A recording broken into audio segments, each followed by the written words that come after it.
who saw the Beatles when they came to Dallas in 1964. Gloria Campos has their story. They remember it all so clearly.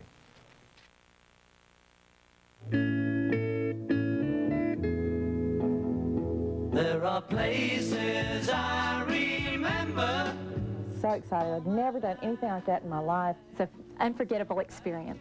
But I do remember looking at John Lennon and telling myself to remember this moment. The one thing I'll never forget was when they go, With lovers and friends, I still can recall. The world sensation Beatles made Dallas one of their stops during the second U.S. concert tour. It was September 1964. These 15 Texans laid eyes on the Fab Four, and we invited them to our studios for a reunion of Beatlemaniacs. Do you remember me? Debbie Massey Lacey was vice president of the Dallas Beatles fan club. The 13-year-old met their flight at Love Field. I remember hanging onto the chain link fence thinking, it doesn't matter how many people come, if I don't let go of this fence, I can see. And this is a picket from Love Field that was broken off that night. I didn't break it off. They were trying to keep you away from the Beatles. Yeah, they thought this was going to keep us away. Vincent Aguilar was 10 when he saw the Beatles first set foot on Texas soil. His father had security connections at Love Field. And after the Beatles were whisked away, hey, mind if my kids go on the plane? You know, my brothers and sisters were shoving me this way and shoving me that way, and they were grabbing everything, grabbing the drumstick, found a whiskey bottle that we found out later was supposedly Ringo's favorite whiskey, and just everything, you know. Nancy Mahan and her husband bought 6 Beatles concert tickets in the spring of 1964.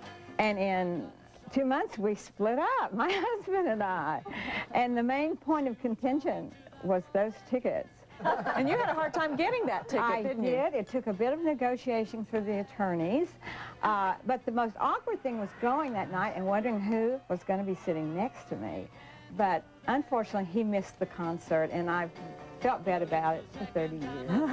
Sisters Nora Salcedo and Carol Sanchez didn't have tickets, but they had guts.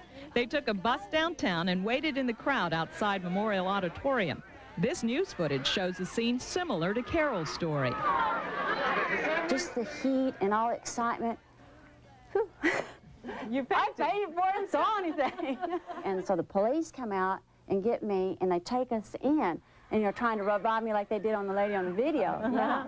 And about that time, the doors flew open, and people just rushed everywhere, rushed like herds of cattle just rushing. And so my sister said, well, let's go see the concert. If there was any actual film of the Dallas concert, it has long since been lost. Our group, however, describes the scene vividly. At that time, almost everything you knew of the Beatles was in black and white. 12-year-old Tom Frazion had a singular impression of the Dallas concert. Most of the television sets were black and white. Right. Hard Day's Night was black and white, so you had this image of them being black and white. They came out on stage, popped out, and they were like in these pastel pinks and almost fluorescent. You could tell the audience going for a second, I thought they were supposed to be in black and white, you know? Really? Claudia Seidel was 14 and had just moved to Dallas unwillingly. To cheer her up, Claudia's mother bought tickets to the electrifying event. I took a little piece of paper with me and a pencil. And you can tell I was excited because I wrote it on the wrong side of the paper. The holes are over here. But you wrote it, I'm surprised. Yeah. But what I did was I wrote down the songs in the order that they sang them. Well, shake it up, baby, now. Shake it up, baby. Twist and shout. The level of the sound of the fans was just deafening. I don't remember hearing that much, and I think it's because I was screaming so hard. Everyone was screaming so loud, I couldn't hear the music. I couldn't hear. The screaming was so loud. You know, when I came out, I screamed. At the beginning of each song, I would scream. But the rest of the time, everybody else kept screaming. I wanted them to be quiet. Oh, look at... Oh, he was cute. Oh, gorgeous. Gorgeous. Right. Hi, is that you? Oh, my God, that is me. Avelino Segura recognized himself on our archive footage. It brought down the house, just as he did 31 years ago as a Ringo look-alike. Oh, my God, that's you? That's me. Are you kidding? You did look like Ringo. I was thinking that. A lot of people came up and started trying to remove my clothes. So there was a major screaming, and they just sort of converged upon me. And at which point the Dallas police came to my rescue. 7th grader Pam Vasquez's father was one of those Dallas police officers working concert security. The thrill for me was to have my heroes under the same roof, to have Dad and Paul McCartney. It was too much. Wow. It was a fabulous show. Oh, I know I'll never lose affection.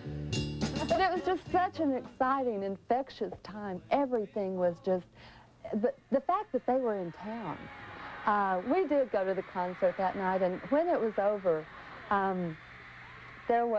it just wasn't enough. It's, okay, where are they? Where are they? What next? The people and things that went before. What next for those who saw their idols? 14-year-old Jeff Bakula's young life changed forever. From that point on, I became a sort of a part-time musician. I learned how to play guitar, and went from there to play in some local garage band type things. I think that, you know, peace and love was not such a bad thing, so.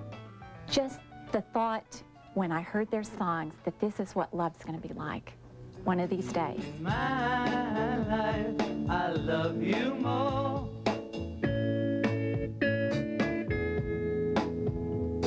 In my life, I love you more.